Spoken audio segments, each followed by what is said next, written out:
it's, those dates that you don't forget. I mean, I remember October 31st of 2023. Me too. I had plans. And it was like, I'm getting ready to take my kids trick-or-treating that afternoon or evening, right? Same. And you're going, am I going to have to sell their candy tomorrow?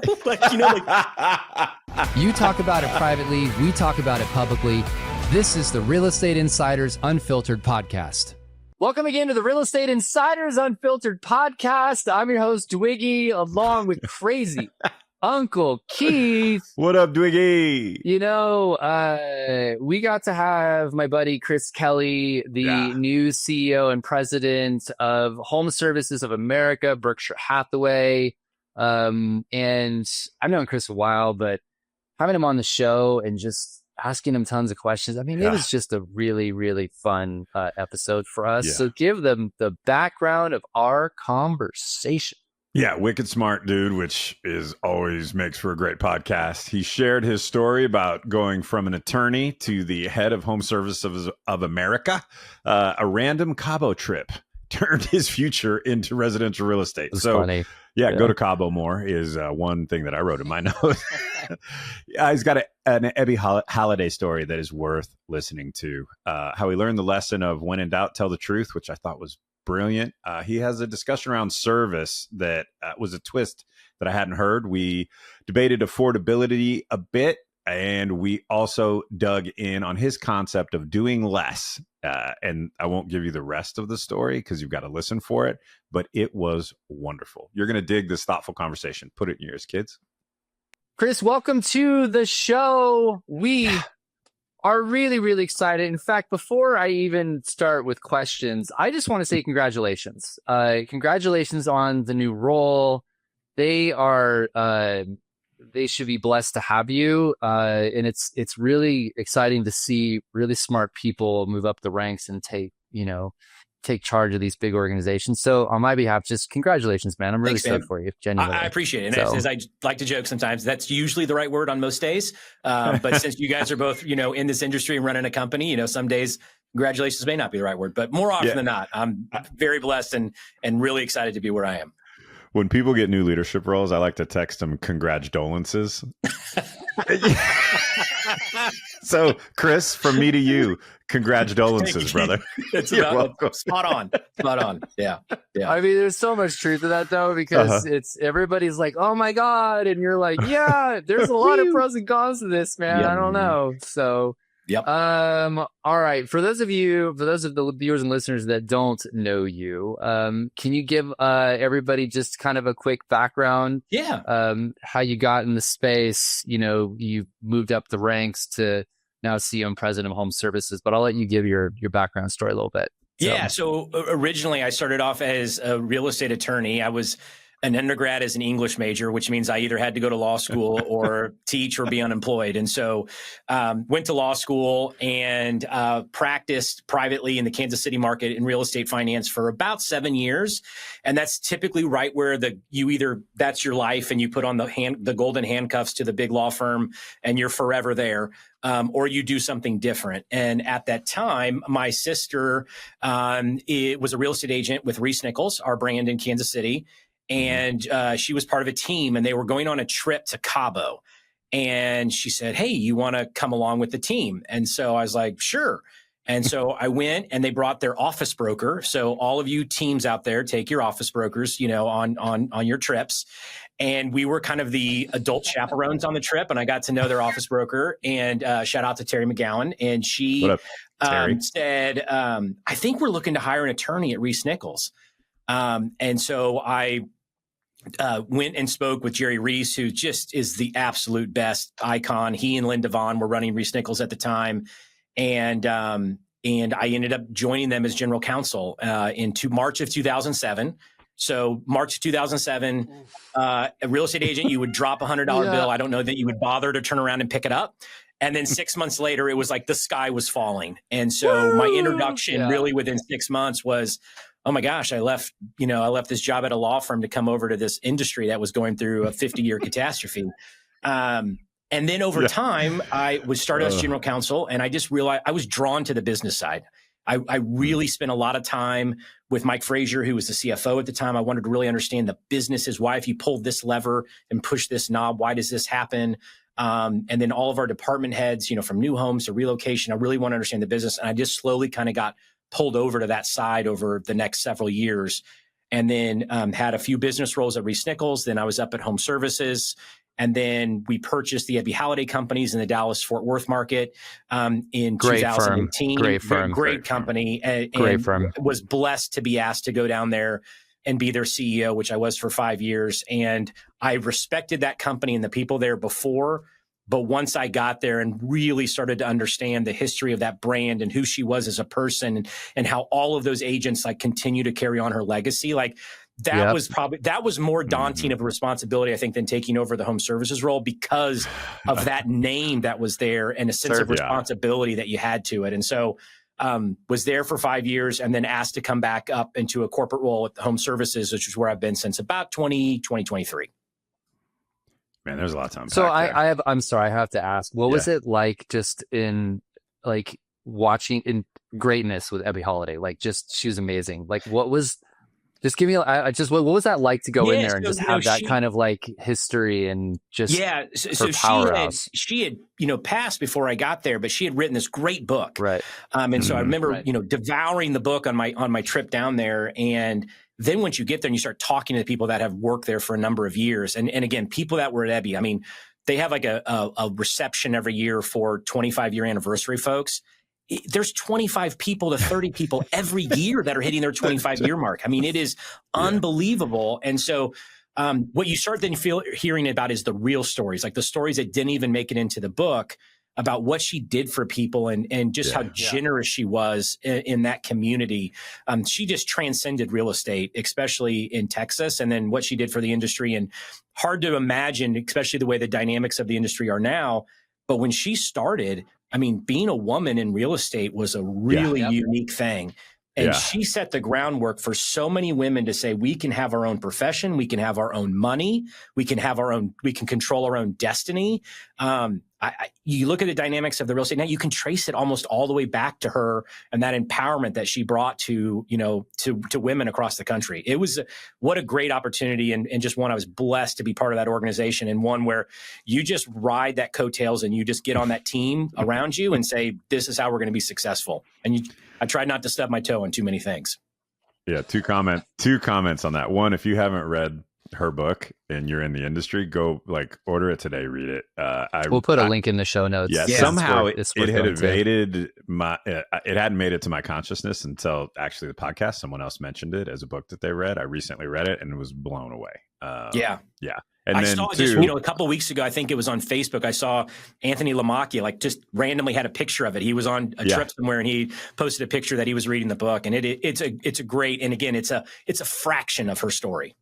And it is a must read, in my opinion. And then number two, I love your candidness and vulnerability, because sometimes in leadership, you just jump in front of the parade and act like you're leading it, right? And it's your job not to screw it up. And so I've done turnarounds and I've taken over successful operations before. I think taking over successful is a different kind of hard, because turnarounds, there's really nowhere to go but up, right? And you can pull a few levers and make some changes, and it impacts it quickly. Taking over something highly functioning with a brand like that and a name like that is really, really, really hard. How did you navigate that? Well, what was really impressive to me was the agents there and the employees and the leadership there. They were ready to embrace some change, right? I mean, they became part of HomeServices. They really wanted to learn about what's working at other companies, what could they embrace locally that maybe they haven't done in the past. And so there was an openness to change balanced with let's preserve what makes us special. And I think that sometimes where we can fall into the trap when we step into an organization is that you can lose sight of what makes it special because you want to change things so fast. And again, I did not do it perfectly whatsoever, but they let you know where, hey, this is a pretty special thing about who we are. We shouldn't change this, but we can absolutely dig into these things over here. And so I think just listening to the people, they'll guide you the right way. And there's just really great people in that marketplace that allowed us to kind of feel our way through that process. Really beautiful. It's a really good question, Keith, just in general, because I think people, it's a really interesting comment because you've got so much legacy you have to be careful about. Oh, I would tell you turnarounds are, in my opinion, having done some of both, turnarounds are way easier, in my opinion. Way easier because you're the hero, right? You come in, it's there's a reason it's broken and you don't have to look at it too hard to figure out why. You can really only screw it up if you take over something that's highly functioning, right? So you got to be really careful, really careful. Yep. All right, let's dive in on the rapid fire. Okay. I ask this one every time. Favorite book or podcast? What should I be putting in my mind, in your opinion? I am a huge fan of Malcolm Gladwell's Revisionist History podcast. I mean, his books as well. But the podcast itself is so good. And I just re-listened. Most recently, he put out like kind of his 4 top related to music. And in one of his episodes from several seasons ago was Hallelujah. And it was about the evolution of the song Hallelujah that we're all familiar with. It's usually the Jeff Buckley version, but there's this Leonard Cohen version that sounds crazy different than what we're all used to hearing. And he was kind of comparing like Picasso to Cezanne. Like Picasso like immediately would just create a masterpiece within 10 minutes in the canvas. Cezanne would just keep iterating and iterating and iterating. He was talking about there's different kinds of geniuses. Like there's a kind of just instantly comes to you and it happens. And then there's the kind that takes time before it really kind of finds its footing. And so he uses the song Hallelujah to kind of draw that. It took 15 years and multiple covers before it came to the version that we're all familiar with and that we hear everyone else sing now. And I thought there's just all these little lessons in business and stuff that his podcast has that aren't anything to do with real estate, but you can just pull out of them like, okay, this makes a lot of sense. And so I love his podcast. That's awesome. I got to dust that one off. I used to listen to that one pretty religiously and then just slid off my stack somehow. So great call out. Thank you. Speaking of that song, by the way, have you ever watched the rendition of that where the Catholic priest sings it for the wedding? Yes. And for viewers and listeners, if you haven't seen this, you got to go to YouTube and look up this song where there's a Catholic priest who basically sings this, and I don't think the bride and groom were expecting it, and he does this whole rendition of it, and like it's going to bring you to tears. By the way, just amazing. If anybody I know exactly which video you're talking about. Yeah, it's great. Yeah, it's super cool. And it's not the Leonard Cohen version, the original, or it wouldn't bring anyone to tears. They would be dumbfounded. No, for sure. Yeah. All right, man. I'm excited for this answer. So, if you could have lunch with one person, current historical, who would it be, and then why? I always like this question because I don't think I've ever answered it the same way twice. And it always depends on kind of like where you are at that point. And so I think right now, I think it would be fascinating to have a one-on-one lunch with Sam Altman. Like I've enjoyed hearing him, talking, but I think, if you could get him no cameras around, no video, and really get his insights, where do you really think this AI stuff is going? And what are you doing with OpenAI and ChatGPT? To me, that would be one right now that, I would do anything to have an hour and a half lunch with him and really just unfiltered hear what's going on. So Sam Altman hooked to a lie detector for a lunch. I love it. Yeah, I think literally. It's great. I was going to say, is he going to get the true answer out of him, or did you actually want to know the truth? Yeah. Well, because it was a year ago when the whole weird thing where he was out for a day, then back in, and it was supposedly because some of these employees were really scared about something that had happened or was being developed, and then it just kind of quietly went away, and we never heard about it again. And so, I'm very curious about that. That's a good one. Nobody said that yet. That's a good one. And it would be interesting to have his type. To Keith's point, though, the lie detector test on, make sure we had the truth. And if you listen to this, bro, I'm just kidding. Please don't sick your robots on me. I was just playing. We're just messing around on a silly real estate industry podcast, Sam. Okay, thanks. All right, my friend. So let's dig into some of the meat of our conversation today. I want to get your take because, you run one of the biggest real estate companies in the world. And you've been here before the first recession and went through that. And then here we are today. I guess my main question is this the craziest time you've seen in real estate? Like being a lawyer and then obviously now being the CEO, just give us your thoughts on what's happened and where we are. When I think back to, when we went through 2008 to 2011, that one was really rough in the sense that it was beyond real estate, right? So over the last couple of years, those of us in the industry have been impacted. But if your neighbors really aren't in real estate, other than maybe the impact on selling or buying their house, it's been fairly isolated to housing. 2008, 9, and 10, it was everyone. Every industry was impacted. Everybody. The whole country was in a really difficult spot. And so there was unique challenges to that one in and of itself because it was so broad. But if you're specific to real estate, I tend to agree with you, James. Because of it was like kind of being in the ring with Tyson, and you think, okay, if I can just withstand one punch, I'll get my payday. But you get punched 7 times in a second before you even blink, right? So even good analogy. Even the COVID craze had its own stresses, right? Oh gosh, we were selling so many houses from 2020 and 21 in the first half of 22. But there was all kinds of stresses in that environment too. Really upset buyers who just didn't feel like they were getting a fair shake on getting a house, and sellers with, really unreasonable expectations on what they should be doing or not doing or getting from their home. And as quick as it went up, that spigot just got turned on. I mean, you can look at the numbers, like midway of 2022, it was like they just turned it off with the interest rates, and it just came down. And then we had the real estate litigation, and it's, those dates that you don't forget. I mean, I remember October 31st of 2023. Me too. I had plans. And it was like, I'm getting ready to take my kids trick-or-treating that afternoon or evening, right? Same. And you're going, am I going to have to sell their candy tomorrow? What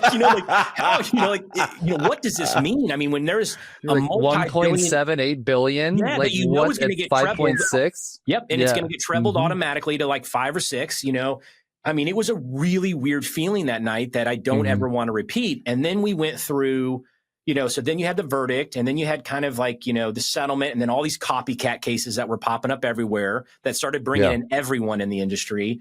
And then how do you settle this thing? And then we went through the rule changes, and then we've kind of adapted to that. And then we've just had kind of this still ongoing real estate market that's just trying to get out of wet concrete a little bit. And so I think you're right, James. I mean, I think from just a series of so many things happening in a compressed amount of time, this is certainly for me, this is the oddest environment that we've ever, kind of found our way through. And if we can make it through this, then good grief, what can't we make through?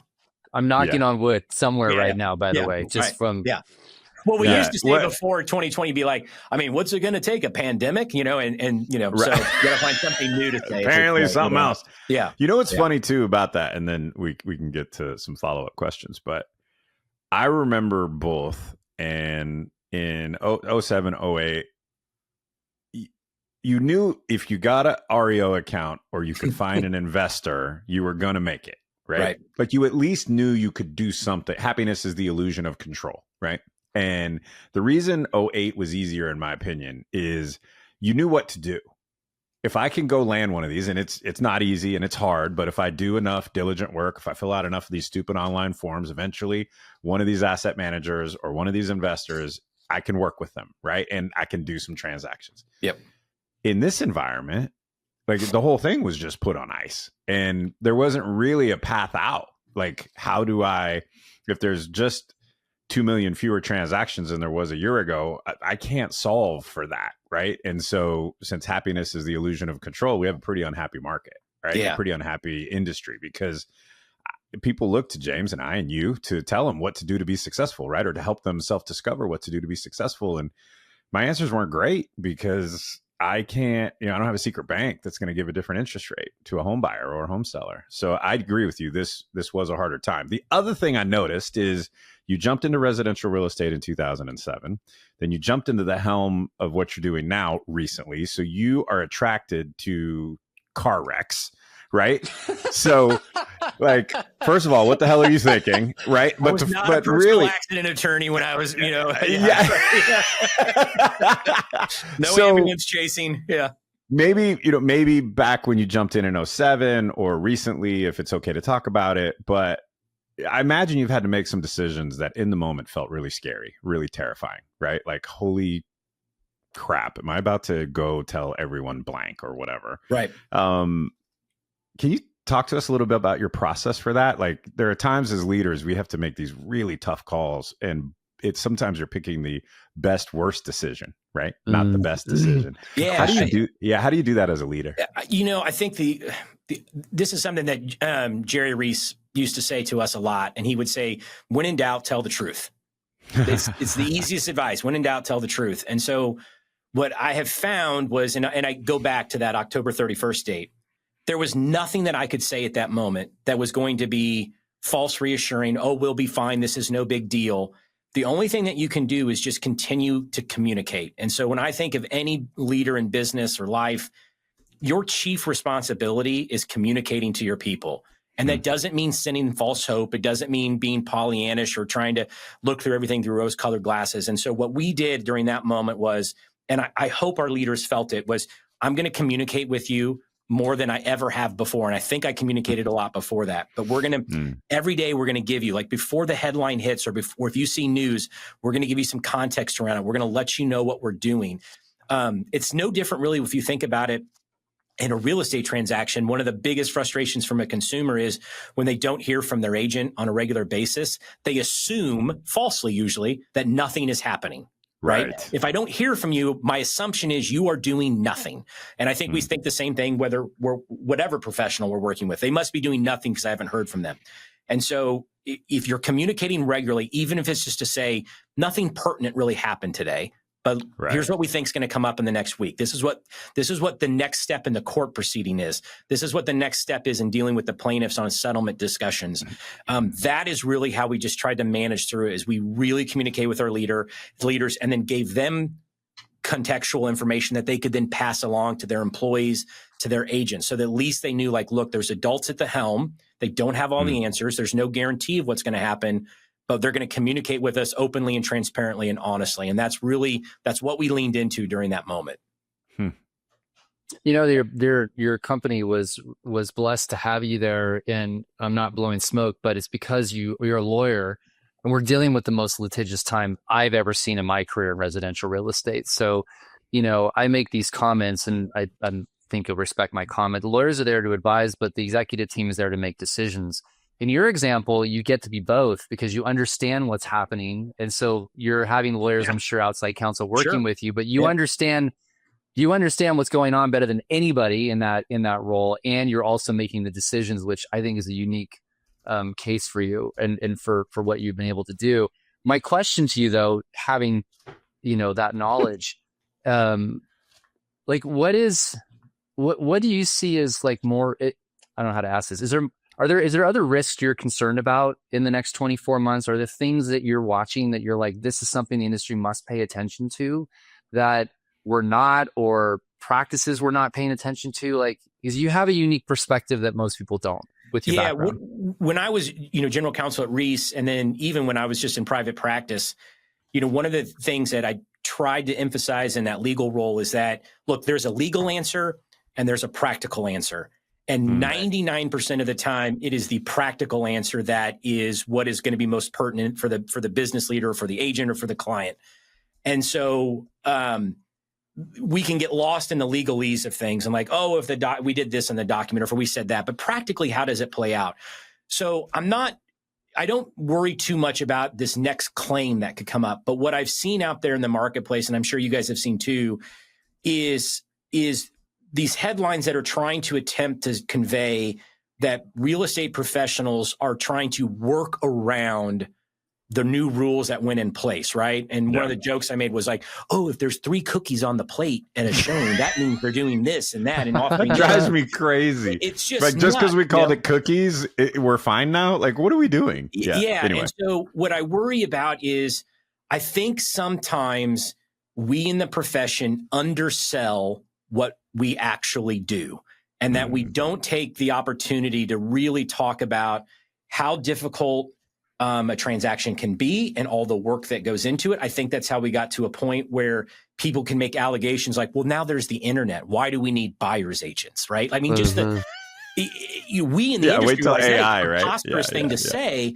But if you're outside of it and we're not constantly talking about what we do and what our value proposition and what we bring, you get into that problem like, well, you should use a buyer's agent because it's quote unquote free, which it never was. And so, but those types of things start kind of snowballing. And so I get concerned that after everything we've done, the rule changes that came in place, and I really think the yeoman's work that everyone in our industry did to adapt, to put those in place, to communicate with consumers upfront around compensation, everything else, that we're still not doing we could do a much better job explaining all the work that we're doing, because it's getting boxed into this idea that somehow we've created a workaround, and that's why XYZ comp isn't changing or whatever it may be. And so that worries me more than like the next legal claim. There's the buyer cases out there, which to me make zero sense, because the seller's claim was we were artificially having to pay the commission value, and that came out of our pocket, and we shouldn't have been forced to pay it. The buyer's claim is that the value of the home is inflated, and that's costing the buyer more.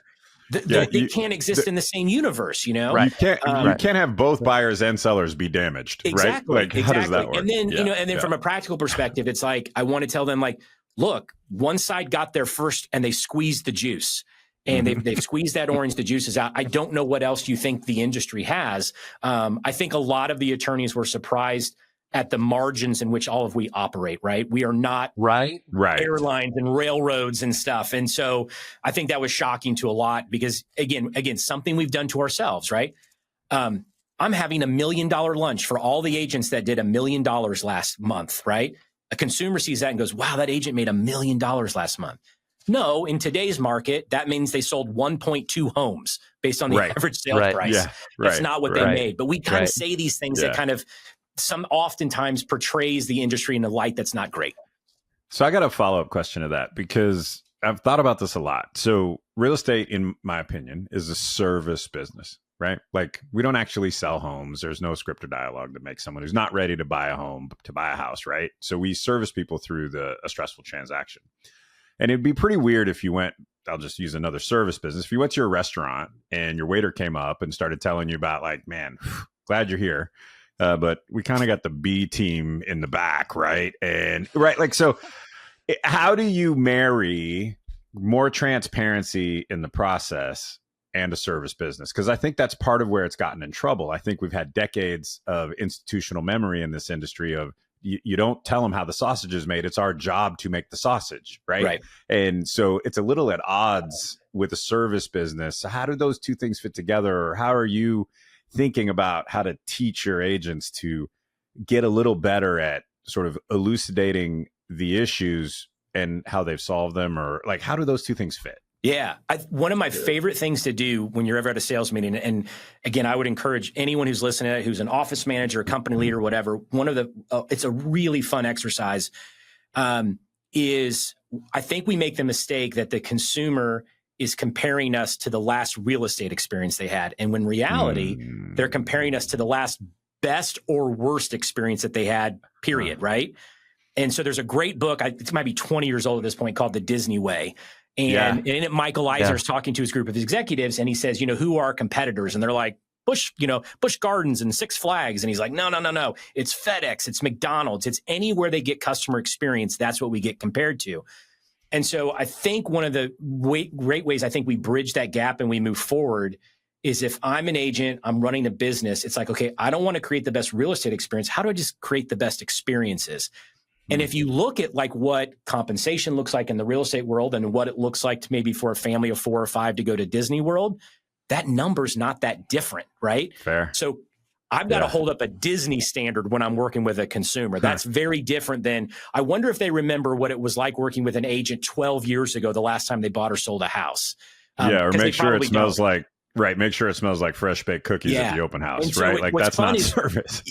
And when you do that exercise with a group of agents, you will get all kinds of companies thrown out. And then you go, why? Why did you love the last time you flew on Southwest, or the last time you shopped at Nordstrom's? And they start telling you, well, it's because of this, this, and that. And you go, well, could you put that into your business? And well, yeah, I could do this, this, and that. And it's really fun. And I think when we hold ourselves to that higher standard, I think that's how we kind of continue to elevate what we do. Really smart. It's interesting because there's a Ring Central study I use in one of my keynotes, and it basically shows overwhelmingly that consumers are willing to pay a premium for convenience and service. And I do this every single time. I'll ask 400 or 500 agents in the audience, and be like, how many of you love calling Verizon? And everyone's like, boo, you hear all these things. I said, how many of you would pay $5 more per month on your bill if you had a direct line to a customer service person that could help you on one phone call? And everybody raises their hands. So to me, to your point, it is all about the experience, the service. And I say this a lot. I think that there's an opportunity for people to charge a premium for better service and convenience in the process. We just don't think that way when we should. Yeah, and I think even as agents, sometimes we do it ourselves. Like we give our great value proposition, and then when we have to introduce our consumer into some of the other business segments that help complete the real estate transaction, we then go out and try to find the cheapest one, right?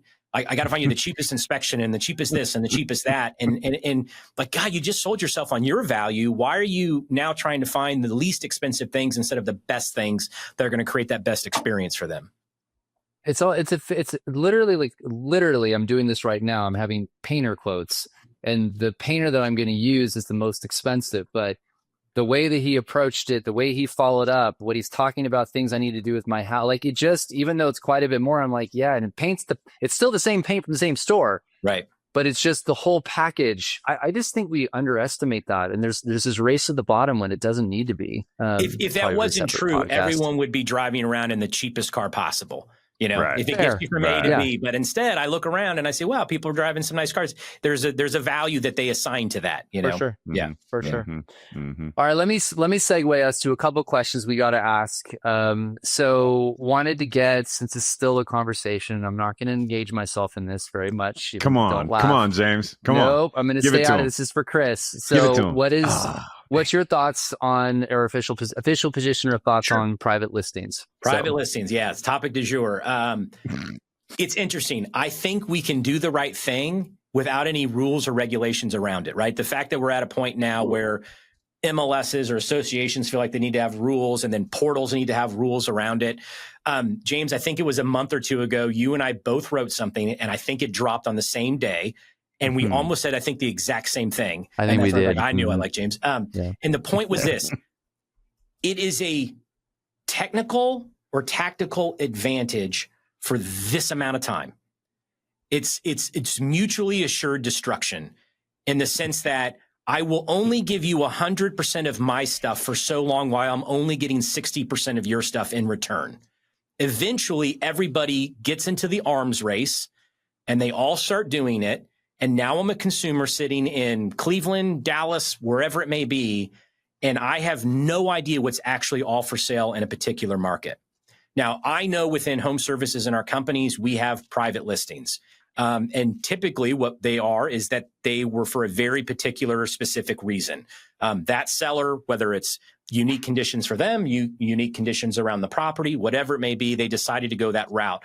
But I call them legitimate exclusives in the sense that there was thought behind it. They met with an agent and they determined this was the best way to market and sell this property. That is different than I'm going to do this for a little bit, then I'm going to do that for a little bit, and then I'm going to do this for a little bit. And that is where I struggle with understanding how that benefits the seller or the agent and the consumer long run. And one of the things that I said recently at a conference was, if we're worried about value proposition and what it means for an agent, put the buyer 2 years into a situation where they realize if I sign up with an agent, I have no guarantee that that agent's actually going to be able to find me the property that I want. Therefore, I'm not willing to sign any type of exclusive agreement with them and pay them XYZ. Because I need to be open. I need to keep my options open because I'm going to have to maybe talk to 12 agents in my marketplace to fully understand what's for sale. That's when just unpack that. You mean the world of not a central repository where everybody's got their own private network.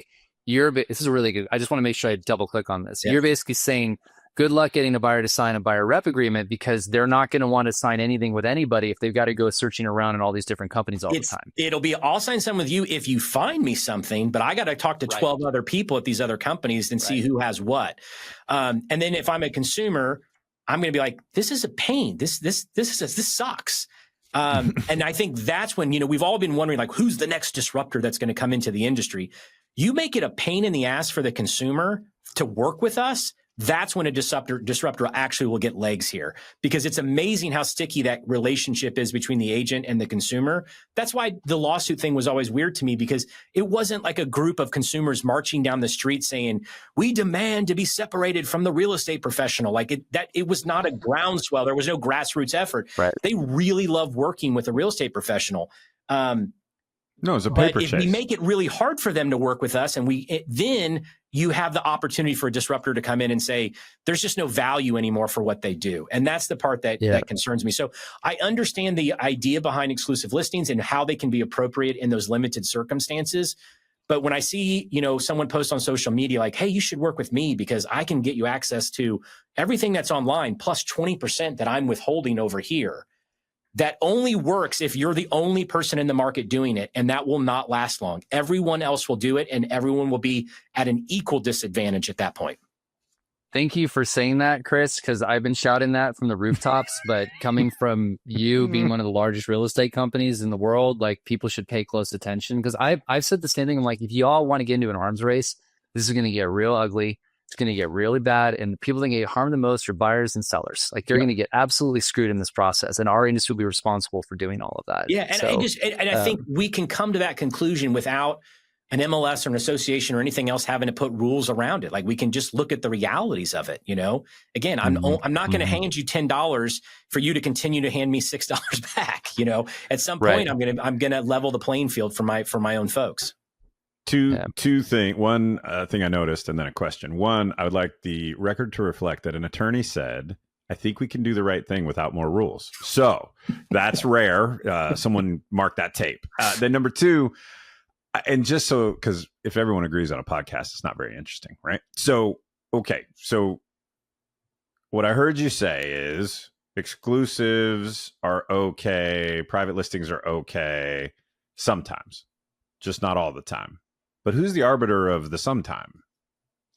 I don't know that there needs to be one, right? I mean, I don't know that we have this huge problem because I think back when the rules first went in place, and I don't remember like this massive problem. Like, I mean, I think what they thought was like, we're going to pass this rule and we're going to sanitize. We're going to bring light to all of these private listings. And I believe the numbers actually reflect what we did was we pushed them further underground. We actually made them harder to find, harder to see, harder to market and advertise because we thought it would eradicate them. And really all we did was just drove it further underground.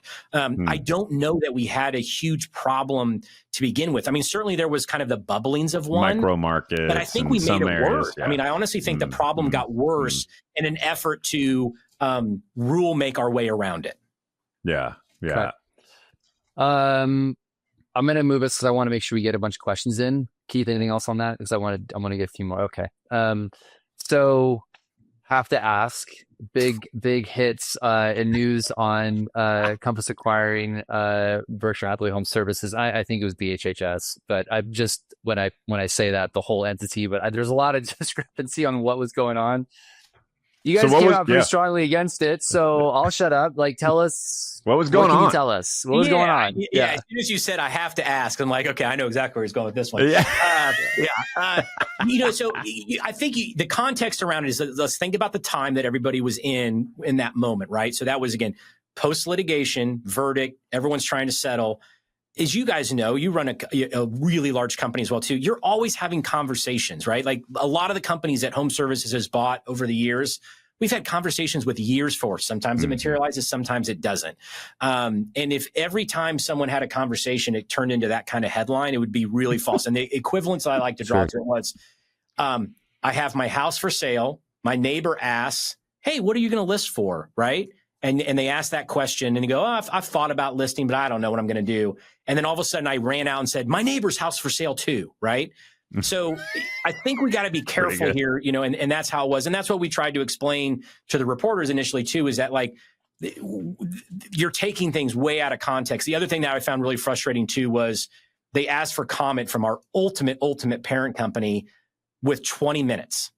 Right. And we said, the folks that run our parent company have so many other bigger things going on.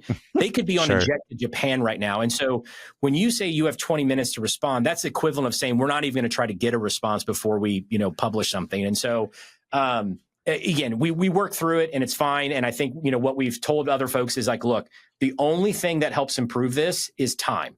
Because we had some folks, once we issued our statement, they're like, okay, thanks for letting us know. Then we had some folks like, it's going to take 2 weeks for me to believe you on this one, right? Some folks, it's going to take 2 months for nothing to happen for me to believe you. I know there'll be folks out there like 2 years will have to go by. Someone's still waiting right now. Yeah. Because you're trying to disprove a negative, right? I'm trying to prove that something's not going to happen. And so you just kind of have to move on with that. You issue your statement and you move on. Yeah. Okay. Thank you for that, by the way. This one's big to me. So you are now the official affordability czar for residential real estate for the United States of America. What would you do to fix the affordability problem that we have? It's, I was just having this conversation. We were hosting Lawrence Yun on a podcast. And I think the easiest first step is, because it's such a no-brainer and it should not have anything to do with red or blue, is the increasing of the capital gains exemption cap on the sale of homes, right? So the individual currently $250, married couple $500,000. Those caps were set in 1997. I mean, we've had 200% price appreciation over that time. The only thing that I've seen where we're like, well, is this going to be a tax cut for the wealthy? Or is this just going to benefit everybody in a blue state? And what we see is that right now, I think the estimate is 15 to 18% of home sellers would run into this cap right now if they sold. But over the next 5 years, it could get as high as 40% in certain states. Right. And when you think that there's a mortgage rate lock-in effect, wait until you start telling homeowners that they have a big tax bill due on equity in their home that exceeds a certain level that is, again, at this point, 30 years old from these caps. And so, and it's a trickle down effect. So yes, is this going to impact people that have price point of homes that are first time home buyer prices? No. But as we know, buying a home and selling a home is like this ladder that you do over your life. Yeah. And so as you free this up and you encourage folks of the baby boomer generation to sell properties, knowing they're not going to have to pay capital gains on it, that goes to this level, and then they sell the house and it just trickles down. And so to me, that is the first easiest thing that we could do to increase the level of inventory. That would also help with the price appreciation issue that we have, because I do worry if rates drop dramatically, which I don't think they're going to do, and no one's really prognosticating rates dropping into 4% again or something like that. But if people think rates are going to drop and prices are going to stay low or stable where they're at right now, they're not. We're going to see, again, that price appreciation start jumping up again. Right. And so to me, inventory is the answer. This is an easy way to do it. And it should not be anything complicated from a political issue. Raise it up to $1,500,000, tie it to CPI. So every year it just increases along with inflation, and you never have to worry about touching it ever again. But does that really, I mean, you mentioned this when you talked about it, that doesn't really help the first time home buyer, which is the one that's most impacted by affordability, right? So like a tweak on that, what about a tax break for giving equity to a family member, or right? Like, I'm sitting on $1 million in equity. Like, what I don't want to do is just help the boomers stack more cash. That's not solving the problem, right? Like, great, I can take $1 million and go do whatever I want with it. I'd rather see, like, I like the line, right? But maybe you get $500,000, but you can also give $500,000 to a kid to buy a house, and that's tax free, right? Like, we got to get to the first time home buyer, because those are the ones that are priced out. The boomer's fine. Like, I'm boomer esque, right? 54 years old, and I got I'm good. I don't need help buying my next house. I'm fine. How are we going to help the first time home buyer get their foot in the door of the biggest wealth creation event for most Americans? Yeah, I think a couple things is, having gone through the Great Recession, I think the first time home buyer credits that they provided, I thought were really helpful. And I think that's another thing that could come back. And then I think what we've seen over the last 12 months, which has been really helpful, because one of the issues you heard from first time home buyers as they were going through, let's say, that COVID craze buying spree, it wasn't just like, hey, the prices are going up and things like that. I'm competing against cash buyers. I'm competing against institutional investors, right? So I also think that there are, there's a carrot and stick approach, right? I think there's carrots that can be offered to first-time home buyers. And I think there's also mechanisms that we can put in place to where, look, we can't prevent large-scale investors or mom and pop investors buying single-family residences for investment purchases. That's a great opportunity to build wealth doing that as well, too. But I do think that there's some measures that we could put in place that detract a little bit, especially on the large scale side. Sure. Because if we know as a country, 100%, which we all do because the numbers bear it out, owning a home is the surest way to build wealth in the United States, we need to make sure that we're not cutting off the next generation from doing that. Totally agree. Yeah. So to me, if it means like large scale investors, there's a less of a upside for you owning a mass scale of single family homes once you hit this number or this percentage, I'm fine with that, because I really think the important part is that we give folks a fair chance to get into those homes. I don't know how we bring prices down, but I think between home buyer credits and then less competition from large scale cash investor buyers, I think at least gives them a little bit more of a leg up, at least a fair shot at competition in that sense. Can I give you one more thing to consider, just because I haven't brought it up in a while? Yeah. James already knows what I'm going to talk about. No, it's fine. So we haven't I'm changed. voting for Chris, by the way, not Keith, to be the czar, just to be clear. So mine's better. Mine's better. So we came up with the FHA came up with a 30-year fixed mortgage in 1934.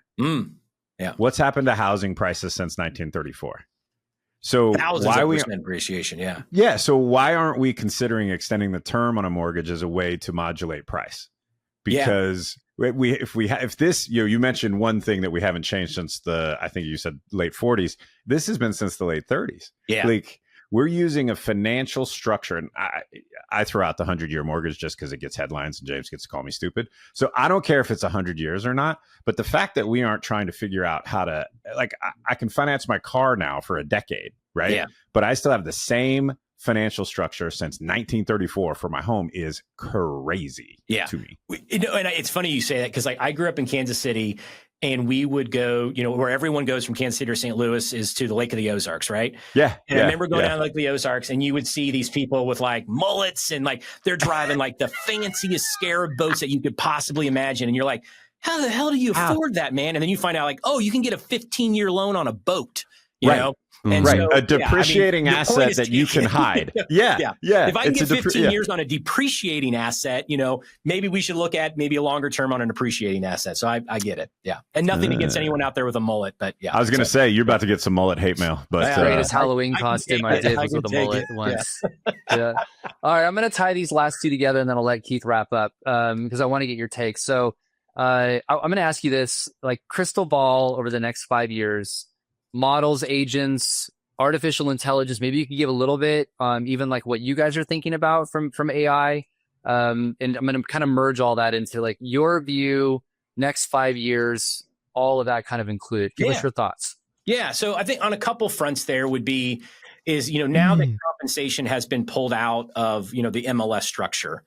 What I really would like to see from our MLS partners is to realize you guys are a really good data aggregator at this point, right?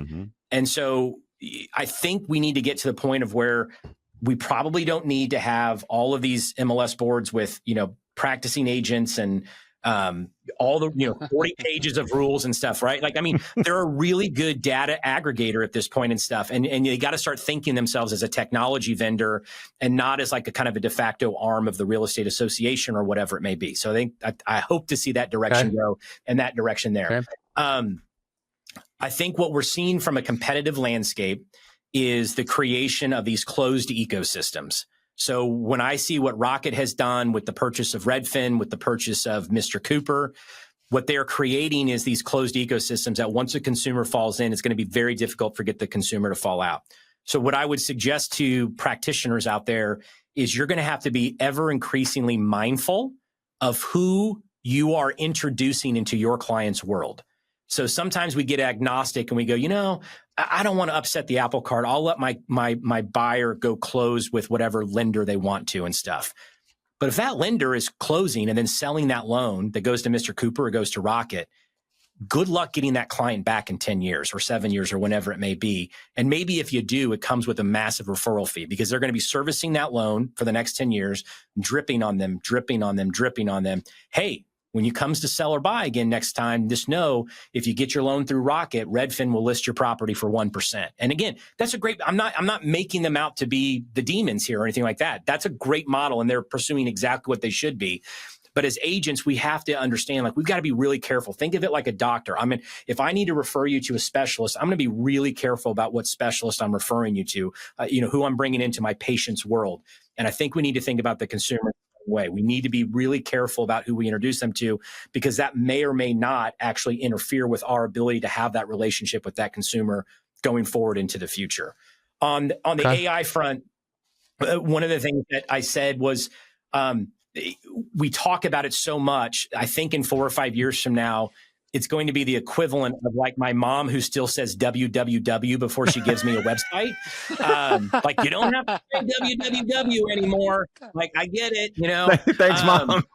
Yeah, thanks, Mom. And so I think it's the same. It's going to be so baked into just kind of everything that we do. It's, you know, and so when we think about it, like, you know, no one has a chief internet officer, you know, at their company anymore, right? Because it's just part of what we do. And so I think it just becomes more and more integrated with what we do. At Home Services, you know, one of the things that we've done in the past was we really were kind of a microcosm of Berkshire Hathaway. We bought companies and we didn't really do anything with them in the sense that we really left them alone. And so what we saw was that we had disparate technology deployments across all of our companies. Sure. That makes it more difficult to do an AI overlay or really kind of lean into some of these things. And so we're working to kind of become a little more uniform across the offerings that we have at our companies, because that then frees up you to actually put in some of these overlays. But I don't have any fear around AI in the sense that they're like, oh, is it going to disrupt us? Is it going to get rid of us? Look, when the internet came out, everyone was worried that somehow that was going to be, we were the gatekeepers of MLS information. What happens when they can get it at their fingertips?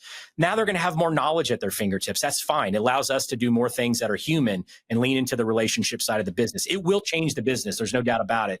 But I think it's one of those things that just becomes part of all the tools that we're using.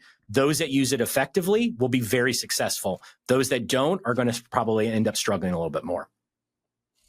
Love the answer. Yep. Keith, you want to wrap us? Yep. You know, we end everyone with this. I'm excited for your answer as someone who leads a bunch of agents and brokerages across the country. What's the one thing you'd implement today to help your business?